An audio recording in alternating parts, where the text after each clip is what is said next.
আসসালামু আলাইকুম। আমি এখন আপনাদের সম্মুখে সূরা রহমান থেকে কিছু আয়াত পাঠ করছি। আউযু বিল্লাহি মিনাশ শাইতানির রাজীম। বিসমিল্লাহির রহমানির রহিম। আর রহমান আল্লামাল কুরআন খলাকাল ইনসান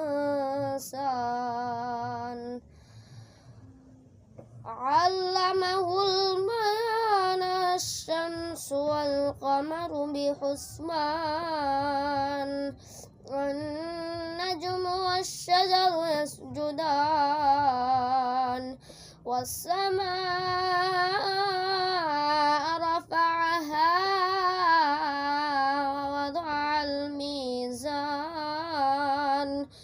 alla tatghaw fil mizan wa aqimul wazna bil qisti wa la tuhsirul mizan والأرض وضعها للأنام فيها فاكهة والنخل ذات الأكمام والحب ذو العصف والريحان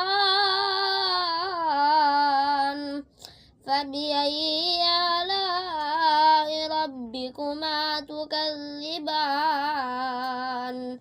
فبأي آلاء ربكما تكذبان আসসালামু আলাইকুম। আমার এই শর্ট ভিডিও নতুন শুরু করেছি আমি, ইসলামিক চ্যালেঞ্জ সাকির আলী মল্লিক। আপনারা যদি পছন্দ করে থাকেন প্লিজ একটি করে সাবস্ক্রাইব করে যাবেন, সাথে লাইক করবেন।